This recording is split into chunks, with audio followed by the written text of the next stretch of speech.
Your friends are quietly holding you back. You are being sabotaged by the people you trust the most, and the worst part is, they aren't even doing it on purpose.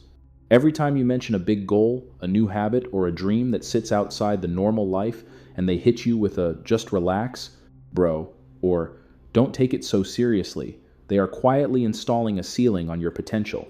You think your friends are a support system, but for most of you, they are actually a safety net that is keeping you from ever flying. Most guys treat friendship like a suicide pact of mediocrity. They think that loyalty means staying at the same level as everyone else in the group chat. They judge their progress based on the slowest person in the circle.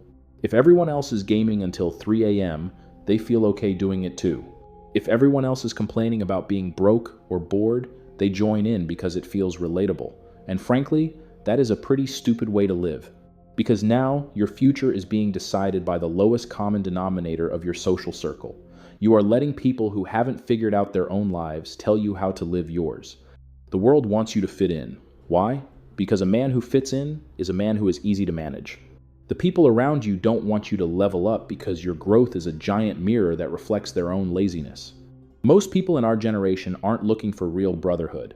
They're looking for a distraction, relief from the pressure of actually doing something with their youth. They think that hanging out is a personality trait, but for most groups, it's just a sophisticated way of procrastinating on the work they know they should be doing. If your life is already weak, a squad of 5 other weak people won't make it strong. It will just make the weakness feel comfortable. That is the core of the trap. You think you're loyal for staying the same, but you're actually just being a coward. Real loyalty is dragging your friends up to your level, not sinking down to theirs. Solitude is better than a circle that makes you soft. That is the whole point of this video. Your friends aren't bad people, they're just bad timing. And if you don't realize that, you'll wake up in 5 years exactly where you are now, wondering where the time went. I've seen it happen so many times. Guys who used to have a spark, guys who used to train, work on their craft, and actually had an edge. They joined a circle where the standard was fine, and they instantly fell off. The discipline got weaker, the ambition went dull, their whole world shrank into the size of a couch and a controller. And when they finally look up, they realize they have less progress and a worse mood than when they were grinding on their own. That is a terrible trade. I felt that myself too. There was a period where I was surrounded by people who did nothing but talk about other people. I'd be on my PC, meant to be building this channel or working on a skill, and my phone would be blowing up with low-value drama. I wanted to be one of the boys. I wanted to feel like I belonged. And at some point, it hit me. This circle was not helping my life in any serious way.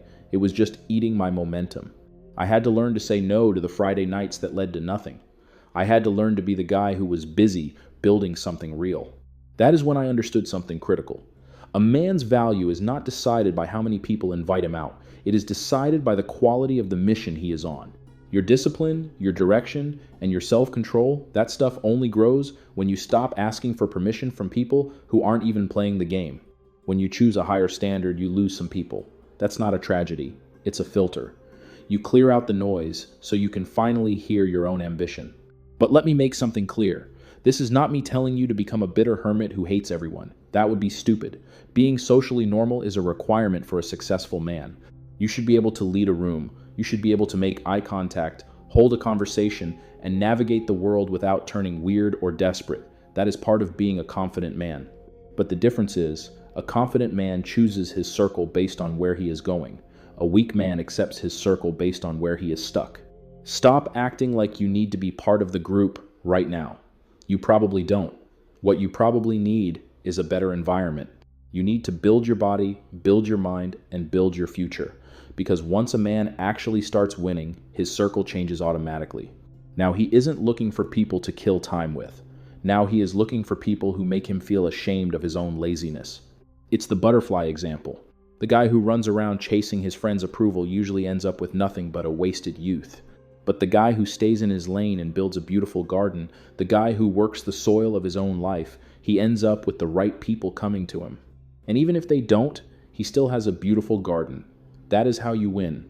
Build yourself, build your mind, build your future. Then the people who actually match your drive will notice that. And if they don't, you still built a strong life. That's a win either way. A lot of young men are wasting years trying to be loyal to a circle that is quietly killing them. That mindset ruins lives. I don't think friends are useless. I think the average guy puts way too much importance on fitting in, when in reality, that effort is just a weight tied to his ankles. Your current circle is either a rocket or a weight. There is no middle ground. Stop running from the fact that you might have outgrown them.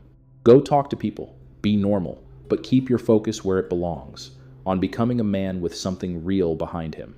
Because the truth is, the right circle can multiply a strong life, but it cannot build one for you. Build your own life first. Then choose your circle wisely.